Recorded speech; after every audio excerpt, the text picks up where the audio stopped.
Hey guys, welcome back to the channel. Now I love this dust collector, but today we're gonna be using this to do some shop upgrades to it. Stay tuned to see exactly what we do.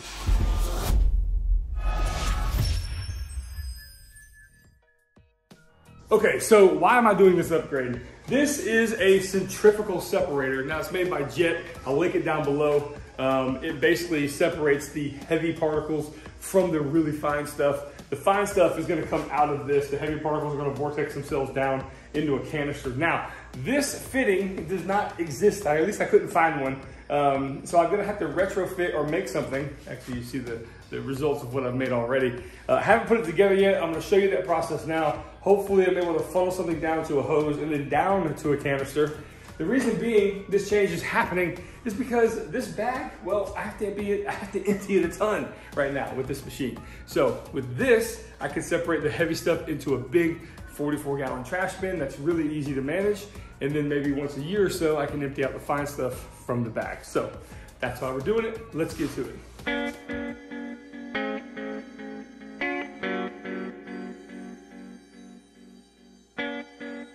So I basically just made a whole bunch of rings here in VCarve Pro. We're gonna cut these out. You're gonna see that some of these do not have tabs and some of them do. More on those tabs later. I'm gonna explain exactly how this system's gonna work, and hopefully it does work, so check it out. Okay, a little explanation on what these rings represent. I'm gonna show you here. This is the basically the bottom that the heavy stuff falls out of, and I need to attach a hose to it and then to go to a trash can. So these pieces here can fit over pretty easily, and then they can either be clamped in place, and they won't, you know, that's a pretty good fit. I made quite a few of them. That way they can go up the entire surface of that. So envision this being clamped to this, and I'm gonna show you, basically these are all together, and then we're just gonna start stacking them up one by one. And they get progressively smaller in diameter at first, and then they get progressively smaller in the outer diameter and inner diameter by 1/4 of an inch as we continue on to our final size of these 3 rings here. And these 3 rings are just shy of this opening here that I'm gonna be able to fashion in there, and of course attach with a hose clamp. So. Okay, with that plan in place, it's now time to chamfer the inside edge of all these rings. I want to create as little turbulence as possible going into the dust collector. So if I put a 45 on the inside of the ring at the correct depth, you're going to see it's going to kind of funnel all the way down very nicely instead of it being stepped all the way down. Now, I say I want to limit the turbulence. Well, I get it. I use flexible dust hoses and those create quite a bit. And I don't have the most efficient dust system on the planet, right? It's not like sealed with a bunch of tape and a bunch of PVC pipe, but it works, and it works well. And why not try to eliminate turbulence where you can in whatever system that you have? So that's why I did that. So moving on, we're gonna use the CA glue and glue method as well.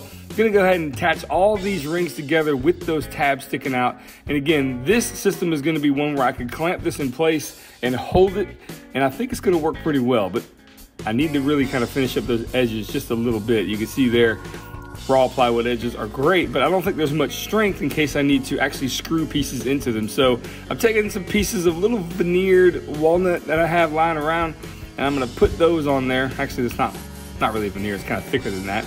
But once those are glued in place, and I sand this thing down, this is looking pretty cool. I'm actually kind of proud of this little thing. Hopefully it works pretty well. So we've got some weather stripping too, and I'm gonna put this on the inside, creating a, well, you guessed it, a seal, so no air can get out of that.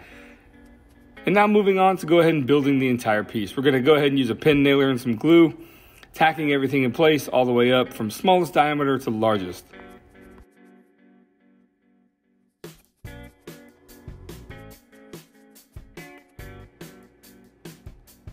So while I was assembling it, I realized something, and I needed more rings without tabs, and I'll explain. Okay, so this kind of stuff doesn't happen very often, and it's a good thing. This is a mechanism I was making. As you can see, you can squeeze it to basically fit around here and then tighten it down to give me a nice solid fit. Something I didn't realize though is that this actual like piece that sticks out here actually tapers a little bit. And why is that important? Well, these rings that were essentially just going to be attached to this conical shape here can actually, check this out, squeeze in and actually fit in there. And then I can just screw a couple of screws in and hold this in place that way without having to use this complicated mechanism.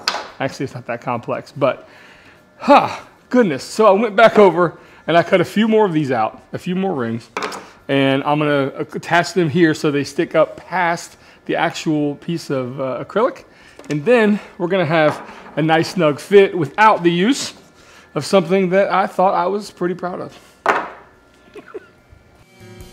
So with those two rings finally installed, this is the final form of the dust chute that is going to allow the centrifugal separator to throw dust down into a trash can. Moving forward, I'm going to drill a few holes here. I'm not using, well, bolts for this that would have a hex head where I could use, say, pliers to install this. And I'm using a screw gun, and that didn't really work all that well for the pieces that were inaccessible. So using a pair of channel locks and tightening them down that way was kind of a pain, but it worked. Either way, here's the final result. And this is gonna lead into, yep, you guessed it, a big old trash can. We're gonna take the lid, I'm gonna cut a kind of a home plate style hole in it. Reason being, the adapter that I bought that's gonna take the hose into this trash can, that's what it has. So you can see there, I'm gonna use some weather stripping, some self-adhesive weather stripping on the back of this, and we're gonna install this thing onto the lid. Moving forward, I'm gonna cut a piece of 4-inch flexible hose, a little bit longer than I might need. I'm gonna sand down the edge of the trash can and then use some of that same self-adhesive weather stripping on it. And once that's in place and has the lid on it for a while, it's stuck really well. And moving forward, I'm using some bungee cords simply just to hold everything in place. You can see there I've bolted the adapter down, and is it airtight? Well, yeah, I think that example shows it pretty well. And now installing it with your standard 4-inch hose clamps. Gonna get a nice snug fit here onto the bottom. And we're gonna check it out. Essentially, it works pretty well. You could see it kind of, yeah, well, you can't really see it that great yet. But I'm gonna show you guys real quick exactly how this works. So I'm gonna shove my 4-inch hose into a trash can full of dust and show you the motion that this thing creates. Even give you a slow motion shot so you can get an idea of, basically it throws dust into this separator, it throws it up against the wall and then shoots it down into the trash can. Any other small particles left over have to backtrack to get into the actual dust bag. And with standard CNC operation or just cleaning up the shop, it works really well. So I've taken this thing off because I realized while it was running, when I put my hands up to it, it has a cooling effect. And essentially what that means is that air is getting in. I can feel the cooling effect happen, and I have to seal this. So I'm thinking, what do? Do I use wood filler? I could use caulk around, you gotta really pronounce that L, caulk around the edges of everything. Or I'm gonna try this. I've had this can of Flex Seal. My buddy Phil Swift gave it to me. And let's try this. So let's get right to it. There we go. All right, here we go. I'm not even gonna really sand it. I'm just gonna paint this thing, see what happens.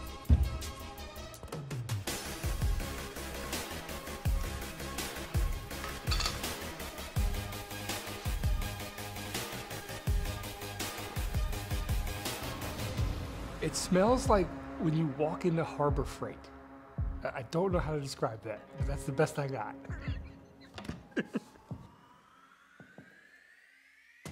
So just using a standard chip brush to paint this on, and honestly guys, this is the thickest material I have ever done with a paintbrush. It's crazy. I put this on Instagram as well, and people told me, hey, don't underestimate Flex Seal. It may seem like it's hokey infomercial stuff, but it really does work. All right, it's the next day, and did it work? Well, I sure think so.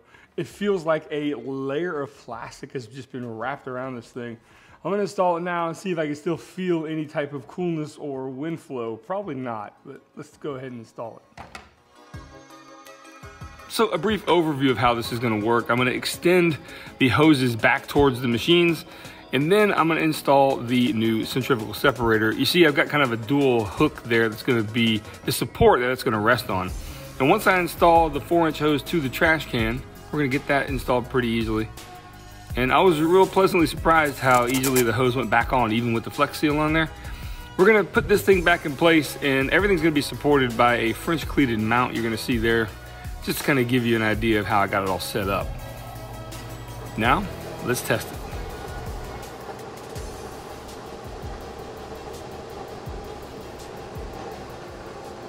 It totally worked. One coat. So before I wrap this up, I want to tell you about these things here. Now, as content creators, we like to, put our ideas out into the world. And this is the one that I've come up with to basically run all kinds of hoses. I did a small video on Instagram. If you follow me there, you've seen it. I'm going to run it here, therefore, because it's already done. And I'll give you an explanation on how these work, so check it out. Hey guys, just want to pop in here and tell you about what's above my head here. This is my new Rhine hose organizers. You get it, right? These are now on my Etsy store. If you have a CNC, the file is available for really cheap. And I'm also offering to cut these out and ship them anywhere in the continental United States. They're flat packed. You put them together. They're super handy. Let me show you some pictures here. You can see that there's storage for not one, but two 4-inch hoses, two 2.5-inch hoses, and air hoses, and also extension cords underneath as well. They're super handy. I have them all over this wall of the shop, and I love them. So check them out. My Etsy store is linked in the bio. I really appreciate the support, guys. Looking forward to seeing you there. Take care. So like I said, digital files are available. You get 3 of these per 24 by 36-inch sheet. And also, I sell them individually as well. So check out the links down below to my Etsy store. I very much appreciate it. And my final thoughts on this, well, yeah, I'm so glad I did it. Even if it was only just to have a different method to empty this out. The bag, it works pretty well, but it is very cumbersome to empty out. So now I'm only gonna have to do that probably maybe once a year, if that. So, which is a really nice thing. And the trash can, that's easy. You guys know how to empty out trash cans. Pretty simple. So, hope you enjoyed this build, guys. Really appreciate the support, and hope you guys are doing well. And let me know. Just let me know how you're doing down in the comments. I love to hear from my audience. You guys are awesome. And until then, I'll see you on my next video. Take care, guys.